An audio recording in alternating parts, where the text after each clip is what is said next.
Bonjour à tous. Dans cette vidéo, nous allons configurer les interfaces dans Palo Alto. Mais avant de configurer nos interfaces, nous allons voir quelques notions. Nous allons voir la notion de zone parce que c'est très important puisque sans création d'une zone, on ne peut pas configurer une interface. Alors, qu'est-ce que c'est qu'une zone? Une zone, c'est un regroupement d'interfaces physiques ou virtuelles. Alors, quand on parle de physique ou virtuelle, l'interface physique, par exemple, ici, dans le schéma, ça sera Ethernet 1/1. Et interface virtuelle, ça sera tout simplement un VLAN 10 ou un VLAN 20. Voilà. On dit qui représente un segment de votre réseau. Alors, quand on parle de segment de votre réseau, c'est un réseau dédié, hein. Parce que là, par exemple, ici, vous avez un segment, donc un réseau qui sera, par exemple, en 192.168.1.0/24. Ici, vous avez un autre segment qui est en 10.0.0.0/24. Et vous avez plusieurs segments dans ce schéma-là. Et donc, l'objectif, c'est que ces segments soient connectés au firewall et qu'ils soient contrôlés par des règles de pare-feu. Voilà. Donc, si on reprend le schéma ici, vous avez par exemple ce segment-là, donc dans la zone, le nom de la zone, c'est Data Center Application. Vous avez un autre segment, donc le nom de la zone, c'est IT Infrastructure. Donc, forcément, ce sont deux réseaux distincts. Derrière, on va dire, ce câble-là, vous pouvez connecter un switch ou un hub, tout ce que vous souhaitez, mais voilà, pour interconnecter plusieurs ordinateurs. Donc, pour contrôler le trafic, vous pouvez mettre en place des règles de filtrage entre les équipements qui sont dans le même segment, donc dans la même zone, ou alors vous pouvez mettre des règles de filtrage interzone, c'est-à-dire mettre en place, autoriser par exemple les machines qui sont connectées à la zone Data Center Application de communiquer avec les machines qui sont dans la zone IT Infrastructure. Voilà, j'espère que vous avez compris la notion de zone, donc c'est très important. De toute façon, il faut absolument créer une zone pour configurer une interface. Donc, c'est un premier niveau de sécurité, hein. C'est la raison pour laquelle ils ont mis cela. Ensuite, vous avez les différentes interfaces qui sont gérées par Palo Alto. Vous avez en premier l'interface TAP ou encore appelée interface miroir. Je vais vous expliquer cela dans un schéma. Donc, j'ai ici Internet, j'ai mon routeur. Ensuite, j'ai un switch ici, fédérateur. J'ai un autre switch là. Donc, on va dessiner comme ça. On va mettre deux ports ici. Voilà, comme ça. Et ensuite, j'ai les machines de mon réseau qui sont là. Hop, hop.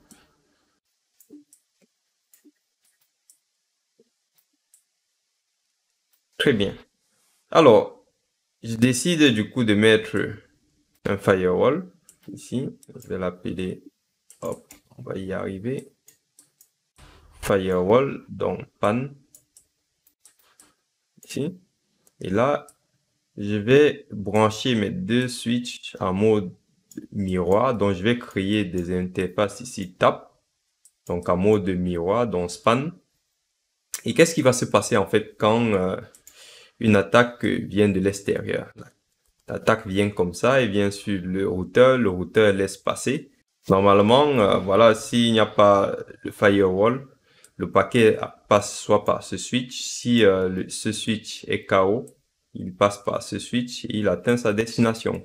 Mais quand vous configurez en fait des interfaces en mode TAP, le firewall va faire ce qu'on appelle du sniffing. Il va aspirer tout le trafic qui arrive sur ces switches-ci. Donc, il ne les laisse pas passer pour l'instant. Il les aspire et ensuite, il analyse les paquets. S'il voit une attaque, il bloque le paquet. S'il ne voit pas, il rebalance le paquet dans le switch et je veux dire, le trafic continue son chemin. Voilà, c'est ça une interface TAP.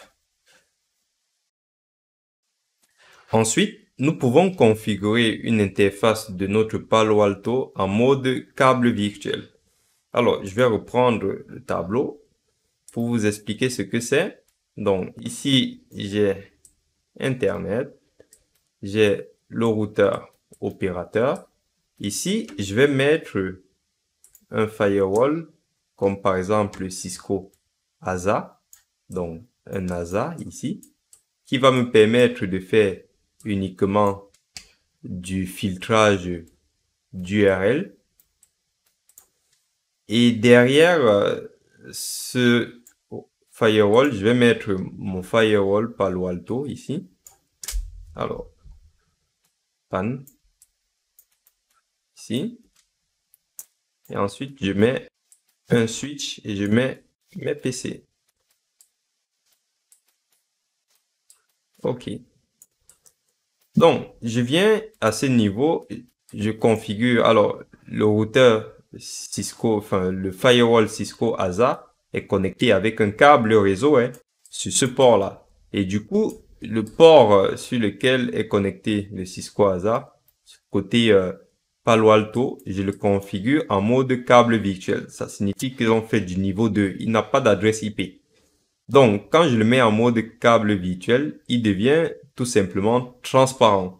Ça veut dire que les adresses IP de la passerelle par défaut qu'on va déclarer sur ces machines, donc sur ces PC, ça sera l'adresse IP de la patte LAN de mon firewall Cisco ASA. Alors, pourquoi est-ce qu'on peut utiliser ce type de mode-là? Par exemple, si j'ai un Cisco ASA qui ne fait pas d'inspection de flux ou qui n'a pas d'antivirus, je peux exploiter cela sur un Palo Alto parce que Palo Alto me permet d'installer un antivirus. Donc, prenons juste la fonctionnalité antivirus ici. Donc, voilà. Ceci dit, quand un trafic vient de l'extérieur comme ça, le ASA peut bloquer du coup les URL. Si nous avons mis en place des règles de filtrage, il va donc bloquer. Mais lorsqu'il va continuer son chemin, si jamais le paquet a un malware, c'est le Palo Alto qui va bloquer ce malware-là. Sinon, s'il n'y a pas de malware, le trafic continue son chemin jusqu'au PC qui a requêté un serveur situé sur Internet. Voilà. Donc, j'espère que vous avez compris ce mode-là.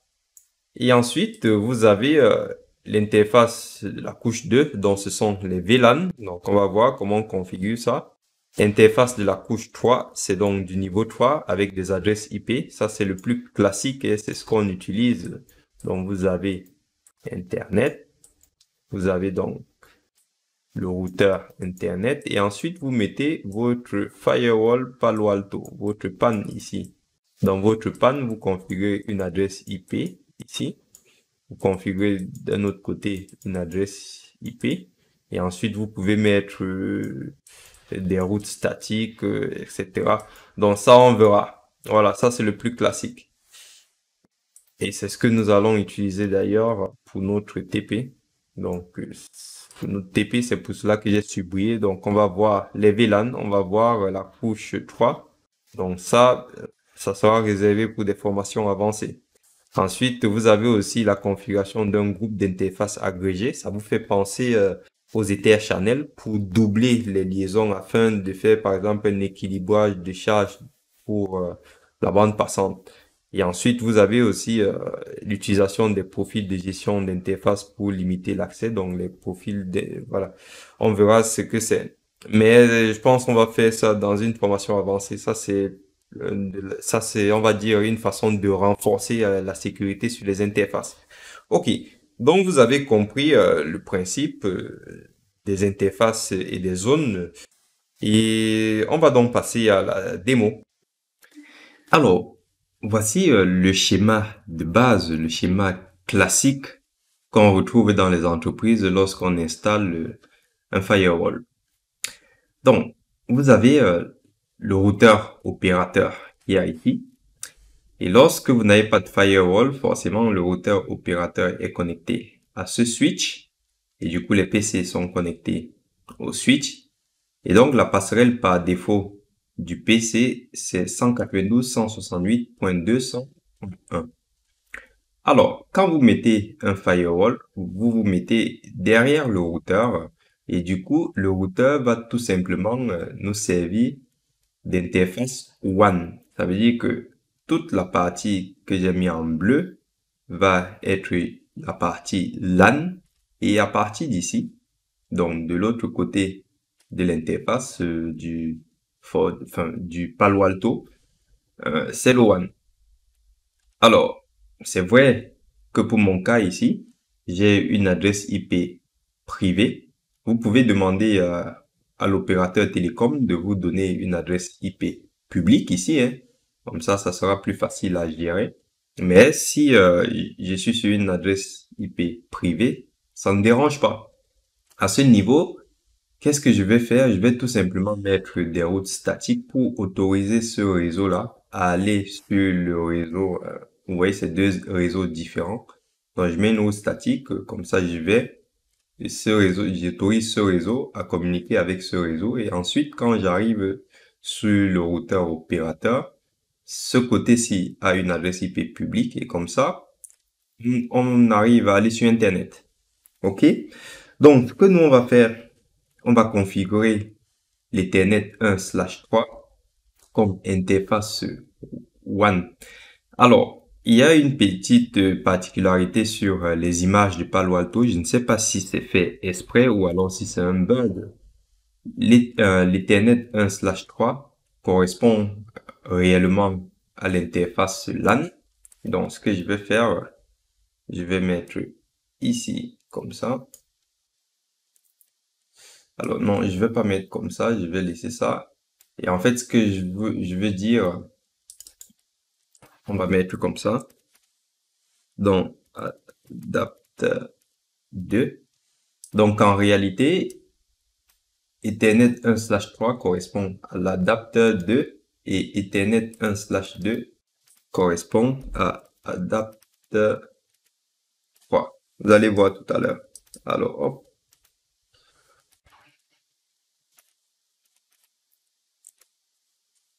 OK. Très bien. Et ce qu'on va aussi faire, vous allez vous rendre sur le firewall. Vous allez repasser l'interface de management en DHCP et ensuite vous allez créer du coup une VMnet et cette VMnet vous allez la mettre dans le réseau que vous souhaitez. Moi je l'ai mis par défaut dans le réseau 192.168.1.0/24. Comme ça, voici mon PC physique ici et je suis connecté du coup à l'Ethernet 1/1 qui est l'interface de management. Et donc du coup, j'ai une zone que j'ai nommée ici WAN et j'ai une zone que j'ai nommée LAN. OK? Donc si je reviens sur la VM, hop, ici, on va voir ce que nous avons expliqué. Donc actuellement, la VM2 ici est dans le réseau 192.168.1.0 et ici je vais utiliser la VMnet 4 pour on va dire mon interface in. Et donc le réseau est 172.16.2.0/24. OK? Et pour le WAN, je vais me placer en mode bridge parce que forcément ma box me permet d'aller sur Internet. Donc je vais me bridger cette interface là. Comme ça, vous allez voir, je vais créer une route statique et on va pouvoir aller sur Internet à partir de Palo Alto. Et donc, une autre particularité, alors j'insiste sur cette partie parce qu'il y a un gros bug et j'ai fait presque 2 jours pour essayer de comprendre d'où venait le problème. Donc, c'est une grosse chance pour vous parce que j'ai utilisé la version 9 pour faire un lab, j'avais eu le même souci et le souci se répète sur la version 10. Donc, ça signifie que ça doit être Palo Alto comme nous sommes sur une VM de test qui fait exprès de faire la VM ainsi. Donc, ceci dit, quand vous allez allumer la VM, quand j'ai allumé la VM, vous avez au total 9 interfaces. Mais quand vous importez la VM, il vous importe 3 interfaces. Et c'est là où vient le problème. Ceci dit, on va rajouter des interfaces. Donc, je vais faire comme ça. Je clique ici. Je vais faire un add. Je rajoute des interfaces. Suivez bien parce que c'est vraiment important ici. Donc, je me mets en bridge. Ensuite, je rajoute une autre interface. Donc, je vais rajouter au total 9 interfaces. Donc, je coupe rapidement la vidéo. Très bien. Donc, j'ai 9 interfaces actuellement. Et là, je vais aller dans le fichier de configuration de la VM. Dans le fichier de configuration, il est ici. Vous allez faire une sauvegarde du fichier initial. Donc, le fichier de configuration, c'est en .vmx. Donc, ça signifie que si vous supprimez ce fichier-là, c'est comme si vous supprimez la VM ici. Voilà. Après ça, ce sont les disques. Donc, voilà à peu près comment la VM est faite sous forme de fichier de configuration. C'est comme ça que ça se présente. Donc, si je vais ici, alors je l'ai déjà ouvert et vous voyez, j'ai fait des modifications. Il a vu que j'avais fait des modifications. OK. On regarde, on voit bien qu'il y a 9 interfaces, les Ethernet ici. Et là, je vois bien que partout, j'ai VMnet 4. Donc, ça ne va pas. Vous voyez déjà qu'il y a un problème. VMnet 4 est un peu partout sur les interfaces. Vous avez les adresses MAC.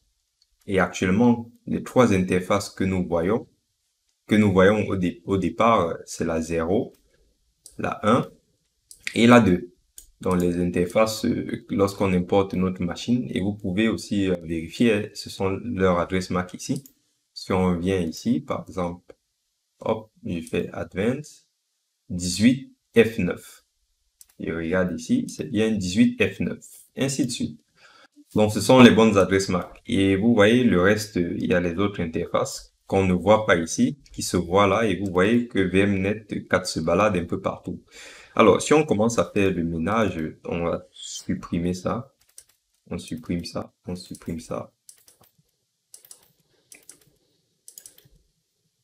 Alors, par contre, faites attention, ici, VMnet 3, vous ne supprimez pas pour VMnet 3, parce que la VMnet 3, on est bien ici, hein, VMnet 3, là, et on va bien associer à la VMnet 4, ok? Donc, je viens ici. Par contre, dans VMnet 4, on a dit c'est bon, VMnet 4, ça, je supprime. Ensuite, vous voyez ici, c'est l'interface Ethernet. Je vais mettre le pilote VMnet 3 ici. Donc, je reviens là. Partout où il y a, alors, on a dit ça, on supprime, on supprime. Ici, je vais mettre changer de pilote, comme ça, hop. Partout où il y a E1000, vous changez, hop. Très bien. Donc, je sauvegarde.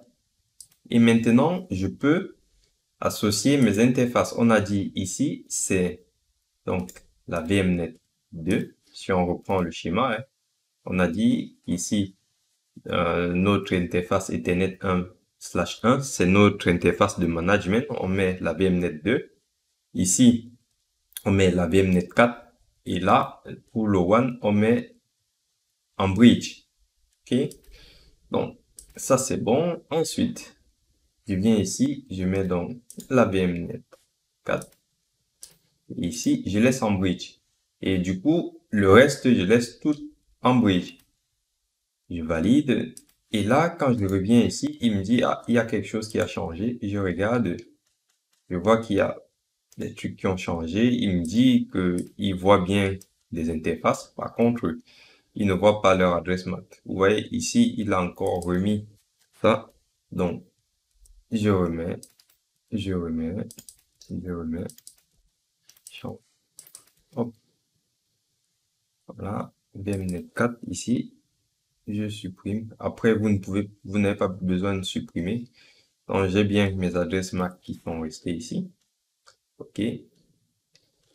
Donc, on est bon. Je sauvegarde. Et là, je redémarre ma machine. Donc, en redémarrant la machine, je regarde ici, vous voyez, il a changé. Qu'est-ce qu'il voit? Il a créé des adresses MAC. Il a attribué des adresses MAC au reste des interfaces qui n'y étaient pas. Du coup, voilà, ça va corriger le petit défaut, le petit bug qu'il y avait. Voilà. Et là, on a bien nos trois interfaces ici qui n'ont pas changé d'adresse MAC. Vous voyez? Donc, c'est pour cela que c'est aussi bien de savoir manipuler ou bien de comprendre aussi les fichiers de configuration de vos VM parce que vous pouvez être bloqué. Hein. Et j'insiste sur ce cours parce que voilà, moi j'ai eu passé du temps pour comprendre où était le problème. Donc vous pouvez être confronté à ça. Donc ça ne sert à rien d'acheter le cours et bloquer là. Parce que vous pouvez vraiment bloquer là et abandonner la formation. Donc je vais laisser tourner dès que ça remonte, je reviens vers vous. Alors, comme je disais ici aussi, alors si je reprends le schéma, je vous ai dit que j'étais en DHCP ici. Donc, forcément, si je suis en DHCP, lorsque la machine s'allume, vous allez voir qu'elle va récupérer une adresse IP en DHCP. Ceci dit, lorsque vous allez venir ici, alors c'est là, dans Virtual Network, alors pour les debugs, surtout pour les debugs, ce qu'on va faire, vous venez ici, vous activez le DHCP. Déjà pour que lui puisse récupérer une adresse IP tout le temps. Vous voyez là, j'ai récupéré une adresse en 192.168.1.128. Donc c'est bon. Alors, ici, pour notre LAN, pour notre interface in, vous allez aussi activer le DHCP pour qu'on puisse débugger. Vous allez comprendre pourquoi. Donc là, vous activez le DHCP et ensuite, voilà, on laisse tourner le démarrage et puis je reviens vers vous. Donc ça, pour fermer. Très bien. Donc là, j'ai récupéré l'adresse IP et du coup, je vais me connecter sur l'interface d'administration. Donc, on a dit HTTPS 2.192.168.1.128.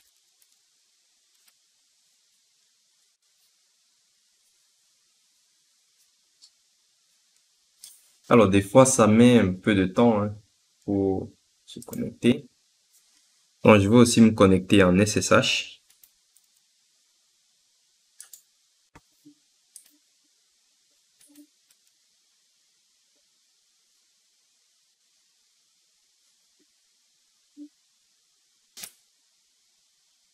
Alors, hop, hop, je vais donc admin.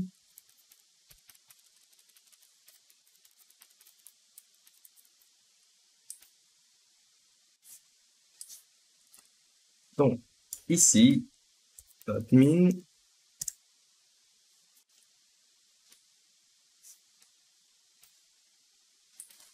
Alors, ne plus afficher ce message. D'accord. Alors, ici, je me connecte en SSH. Je vais faire un show interface. Pour l'instant, je ne vois aucune interface. Pourquoi? Parce que je n'ai appliqué aucune configuration aux interfaces et du coup, elles ne sont pas activées tout simplement. Par contre, si je fais interface management, c'est donc l'interface de management avec son adresse MAC. OK? Donc, je remets ça à côté. Pour configurer, du coup, mes interfaces, je vais venir dans Network. Donc, comme je vous disais, je reviens juste dans Device ici. Pour l'interface de management, comme je vous disais. Hop. Vous vous remettez en DHCP ici. Hein. Voilà. Et là, je repars sur Network. Donc, nous avons dit cette interface est réservée à l'interface de management. Donc, on ne voit pas l'adresse IP, mais c'est pas grave. Donc, c'est normal. Donc, cette interface, c'est notre interface LAN. Et ce que je vous ai dit, c'est qu'elle correspond à adapteur 3. Donc, ici, j'ai fait une petite erreur. Donc, c'est 1, 2, 3. Donc, ici, je ne me mets pas en bridge, je vais me mettre en VMnet 4. Hop. Donc, là, je me mets en VMnet 4. Et ici, je me mets en bridge. OK.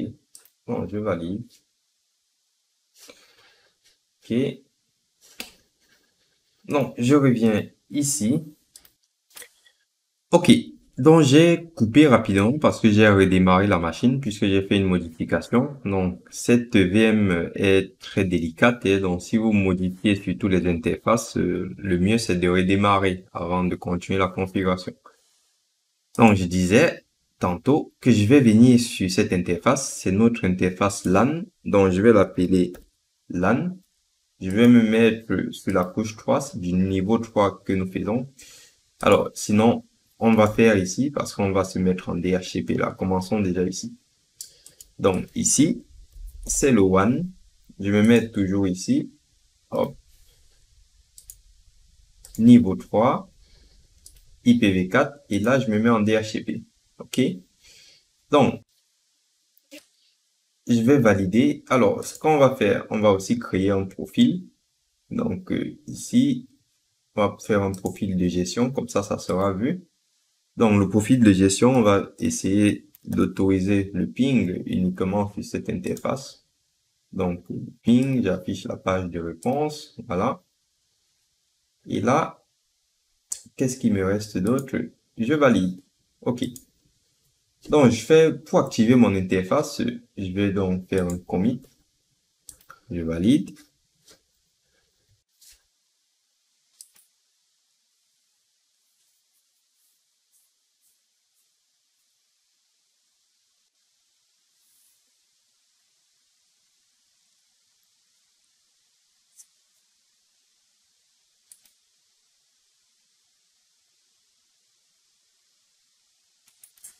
OK.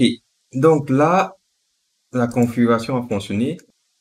Très bien. Si vous avez l'icône du réseau ici qui passe en rouge, ça signifie que vous avez un problème au niveau de votre carte réseau. Soit vous n'êtes pas sur la bonne carte réseau virtuelle, soit votre carte est désactivée ou alors vous avez un problème de connectivité. Donc, il faudra vérifier cela. Pour ma part, voilà, c'est une astuce que je vais aussi vous montrer pour pouvoir trouver la carte. Regardez, je regarde en DHCP, je vois que j'ai bien obtenu une adresse IP. J'ai les suffixes de mon opérateur télécom, j'ai son suffixe DNS, donc ça signifie que je suis sur la bonne carte. Et donc, si je fais un show interface all ici, j'ai une adresse MAC. OK, je copie cette adresse MAC. Je viens, alors juste pour vous montrer, donc ici, j'ai donc remplacé l'adresse ici, c'est celle-là, mais bon. J'ai donc l'adresse MAC. Je reviens ici. J'insiste vraiment ce côté-là parce que faut vraiment réussir à faire cela, sinon vous n'allez pas avancer. Pour ma part, j'avais spécifié que nous devons être normalement sur cet adapteur. Donc, je regarde ici, je vois que je ne suis pas sur la bonne adresse MAC. Par contre, si je viens ici, ou alors je vais dans le fichier de configuration, il me dit que cette adresse MAC là, que j'ai copié là, je fais CTRL F, je fais Next, il la pointe ici, et il me dit que c'est sur l'Ethernet 4. Sauf que, attention, lui, il compte à partir de 0, alors qu'ici, il compte à partir de 1. Donc, 0, 1, 2, 3, je tombe sur l'adapteur 4. Et là, quand je regarde sur l'adapteur 4, j'ai quoi? J'ai cette interface. Donc, pour ma part, ce n'est pas du coup l'adapteur 2, mais c'est l'adapteur 4. Voilà. Donc, on sait déjà. Et du coup, on a configuré notre première interface. Donc, pour la suite, je vais continuer avec une autre vidéo et on va paramétrer les zones ainsi que toutes les autres interfaces qui seront utiles pour continuer le TP. Je vous dis à tout de suite.